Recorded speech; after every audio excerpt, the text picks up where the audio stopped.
നല്ല ബലൂൺ പോലെ വീർത്ത് വരുന്ന പൂരിൻ്റെ റെസിപ്പി നോക്കിയാലോ. അപ്പോൾ എല്ലാവർക്കും ഒരുപോലെ ഉണ്ടാക്കാൻ പറ്റുന്നൊരു റെസിപ്പിയാണ്. അപ്പോൾ പല ആൾക്കാരും പറയാറുണ്ട് പൂരി ഉണ്ടാക്കി കഴിഞ്ഞാൽ ഭയങ്കര ഹാർഡായി പോകുന്നു, അതുപോലെ തന്നെ നന്നായി പൊങ്ങി വരുന്നില്ല എന്നൊക്കെ. അപ്പോൾ ഇതുപോലെ ഒന്ന് ട്രൈ ചെയ്ത് നോക്ക്, എല്ലാവർക്കും നല്ല പോലെ ഉണ്ടാക്കിയെടുക്കാൻ പറ്റും.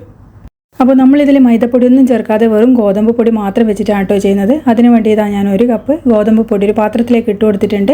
ഇനി അതിലേക്ക് നമുക്ക് 1 ടേബിൾ സ്പൂൺ റവ ചേർത്ത് കൊടുക്കാം.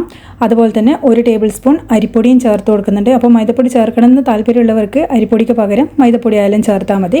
ഇനി നമ്മളിതിലേക്ക് ചേർക്കുന്ന ആവശ്യത്തിനുള്ള ഉപ്പാണ്. അതുപോലെ തന്നെ കുറച്ച് പഞ്ചസാരയും ചേർക്കുന്നുണ്ട്. അപ്പോൾ പഞ്ചസാര എന്ന് പറയുമ്പോൾ നമുക്ക് നല്ലൊരു കളർ കിട്ടാൻ വേണ്ടിയാണ് ചേർക്കുന്നത്. എൻ്റെ അടുത്ത് ബ്രൗൺ ഷുഗർ ആയതുകൊണ്ട് ഇത് ചേർത്തുന്നേ ഉള്ളൂ. ഇനി ഇതിലേക്ക് 1 ടേബിൾ സ്പൂൺ ഓയിൽ ചേർത്ത് കൊടുക്കുന്നുണ്ട്. ഏത് ഓയിൽ വേണമെങ്കിൽ നിങ്ങൾക്ക് ചേർത്ത് കൊടുക്കാം. എന്നിട്ട് ഇത് നല്ലപോലെ കൈകൊണ്ട് നമുക്കൊന്ന് യോജിപ്പിച്ച് കൊടുക്കാം. അപ്പോൾ കൈകൊണ്ട് നല്ലപോലെ മിക്സ് ചെയ്തതിന് ശേഷം നമ്മളിതിലേക്ക് നോർമൽ വാട്ടർ അല്ല കേട്ടോ ചേർത്ത് കൊടുക്കുന്നത്, ഒരിത്തിരി ചൂടുള്ള വെള്ളം ചേർക്കുന്നത്. അപ്പോൾ അതും കൂടിയും ചേർത്തിട്ട് നമുക്ക് നല്ലപോലെ ഒന്ന് കുഴച്ചെടുക്കാം. അപ്പോൾ ഒരുപാട് ലൂസ് ആവരുത്, അതുപോലെ തന്നെ നല്ല ഹാർഡ് ആവരുത്. അങ്ങനെ ആയിരിക്കണം നമ്മൾ മാവ് തയ്യാറാക്കേണ്ടത്. അപ്പോൾ ആദ്യം നമ്മൾ സ്പൂൺ വെച്ചിട്ടൊന്ന് മിക്സ് ചെയ്യുന്നുണ്ട് ചൂടായതുകൊണ്ട് തന്നെ. എന്നിട്ട് കൈ വെച്ചിട്ട് നമുക്കിത് നല്ലപോലെ ഒന്ന് കുഴച്ചെടുക്കാം. അപ്പോൾ നല്ല സോഫ്റ്റ് ആയിട്ട് വേണം കേട്ടോ നമ്മൾ മാവ് കുഴക്കേണ്ടത്. ചപ്പാത്തിക്കൊക്കെ കുഴച്ചെടുക്കുന്ന പോലെ തന്നെ നല്ലോണം നല്ല സോഫ്റ്റ് ആയിട്ട് നമ്മളിതൊന്ന് കുഴച്ചെടുക്കുന്നുണ്ട്. ഇനി ഇത് നമ്മൾ ചപ്പാത്തിക്ക് ചെയ്യുന്ന പോലെ തന്നെ ഒരു 10-20 മിനിറ്റ് ഒന്ന് റെസ്റ്റ് ചെയ്യാൻ വേണ്ടി മാറ്റി വെക്കുന്നുണ്ട്. ഈ ഒരു സമയം നിങ്ങൾക്ക് കറി തയ്യാറാക്കാം കേട്ടോ. ഇനിയിപ്പോൾ ഇതിൻ്റെ മേലെ വേണമെങ്കിൽ എണ്ണ വേണമെങ്കിൽ ഒന്ന് ഡ്രൈ ആയി പോകാണ്ടിരിക്കാൻ വേണ്ടിയിട്ട് ഒന്ന് പുരട്ടി കൊടുക്കാം. എന്നിട്ട് നമുക്കിതൊന്ന് മൂടി വെക്കാം.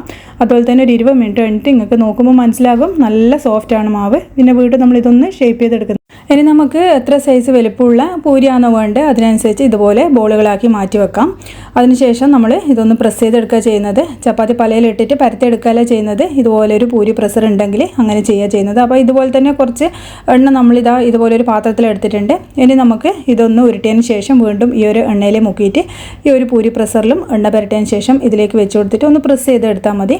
അപ്പോൾ നമ്മൾ പൊടിയൊക്കെ വെച്ചിട്ട് പരത്തുമ്പോഴാണ് നമ്മളെ പൂരി ഭയങ്കര ഇതായി പോകുന്നത്, ഹാർഡായി പോകുന്നത്.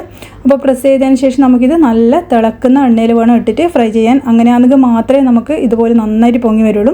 അപ്പോൾ എണ്ണേൻ്റെ ആ ഒരു ചൂടും നമുക്കിത് പൊങ്ങി വരാൻ ഭയങ്കര ഹെൽപ്ഫുള്ളാണ്. അപ്പോൾ അതുകൊണ്ട് നല്ലോണം തിളക്കണം, എന്നാൽ മാത്രമേ നമ്മളിത് ഇതിലേക്ക് ഇട്ട് കൊടുക്കാൻ പാടുള്ളൂ.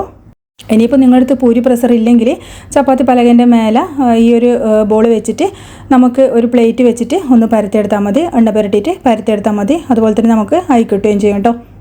അപ്പോൾ വളരെ പെട്ടെന്ന് തന്നെ നമുക്ക് ഒരുപാട് പൂരി ഇതുപോലെ ഉണ്ടാക്കിയെടുക്കാൻ പറ്റും. അപ്പോൾ ഇത് കാണുന്നില്ലേ നിങ്ങൾ, ഹോട്ടലിൽ കിട്ടുന്ന അതേ കളറിലും അതുപോലെ തന്നെ നല്ലോണം പൊങ്ങിയിട്ടും വന്നിട്ടുണ്ട്. അപ്പോൾ കുട്ടികൾക്കൊക്കെ ഭയങ്കര ഇഷ്ടമായിരിക്കും ഇതുപോലെ പൊങ്ങി വന്ന പൂരി കഴിക്കാൻ വേണ്ടിയിട്ട്. അപ്പോൾ തീർച്ചയായിട്ടും ഇതൊന്ന് ട്രൈ ചെയ്ത് നോക്കണേ. ഈ ഒരു റെസിപ്പി എല്ലാവർക്കും ഒരുപോലെ ഹെൽപ്ഫുള്ളാവുന്നതായിരിക്കും.